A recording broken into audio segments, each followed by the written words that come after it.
Halo sahabat rumah belajar, apa kabar? Kembali bersama saya Luhe Kayanti, Duta Rumah Belajar Nasional Provinsi Bali tahun 2019.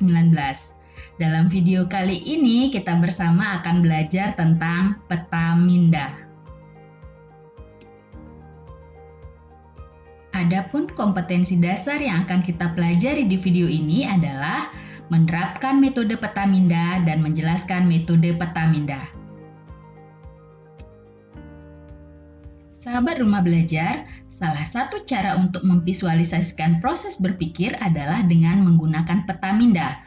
Peta minda sendiri dibuat oleh Tony Buzan pada tahun 1974 berdasarkan cara kerja otak kita dalam menyimpan informasi.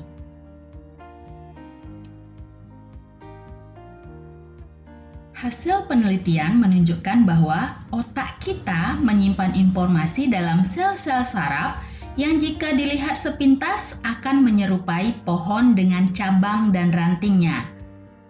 Pola inilah yang menjadi dasar dalam pembuatan peta minda. Sehingga nantinya kita dapat memahami suatu hal yang kompleks cukup dengan melihat satu gambar saja. Sekarang, mari kita perhatikan bagaimana cara membuat peta minda alat transportasi.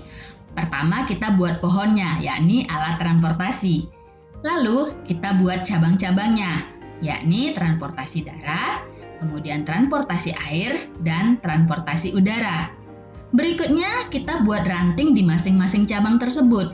Misalkan, untuk transportasi darat ada bus, mobil, dan kereta api. Kemudian untuk alat transportasi udara ada helikopter dan pesawat terbang. Nah, untuk alat transportasi air, misalkan kita gunakan ada perahu dan juga ada boot. Bagaimana? Sangat mudah bukan untuk membuat peta minda? Sahabat rumah belajar, manfaat peta minda menurut Tony Buzan adalah yang pertama, merangsang bekerjanya otak kiri dan otak kanan secara sinergis. Kemudian yang kedua, membebaskan diri dari seluruh jeratan aturan ketika mengawali belajar. Yang ketiga, membantu seseorang mengalirkan gagasan tanpa hambatan. Keempat, membuat rencana atau kerangka cerita. Kemudian mengembangkan sebuah ide, membuat perencanaan sasaran pribadi, kemudian meringkas isi sebuah buku, dan membuat pembelajaran menjadi menyenangkan dan mudah diingat. Selanjutnya, adapun kegunaan metode peta minda menurut Mikhail Michalko adalah yang pertama, memberi pandangan menyeluruh pada permasalahan pokok. Kemudian yang kedua, merencanakan rute atau kerangka pemikiran suatu karangan. Ketiga, mengumpulkan sejumlah besar data dari suatu tempat. Dan yang keempat, mendorong pemecahan masalah dengan kreatif.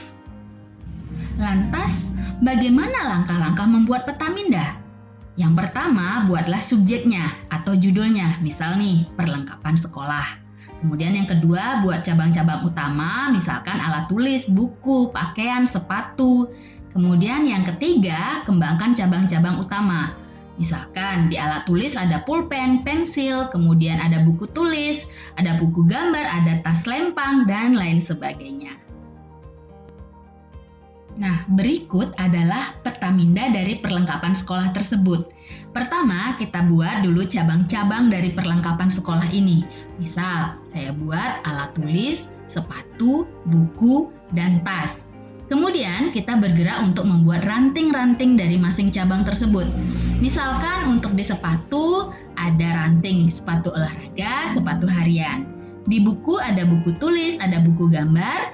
Lalu di tas ada tas ransel, ada tas lempang. Kemudian di alat tulis ada pulpen, ada pensil. Nah, ranting-ranting ini bisa diperbanyak atau ditambah lagi sesuai dengan pola pemikiran yang ada di pikiran kalian masing-masing. Sangat mudah bukan membuat sebuah peta minda? Demikianlah video pembelajaran kita kali ini tentang peta minda. Semoga video ini bermanfaat dan jangan lupa tetap semangat belajar dan jaga kesehatan. Terima kasih.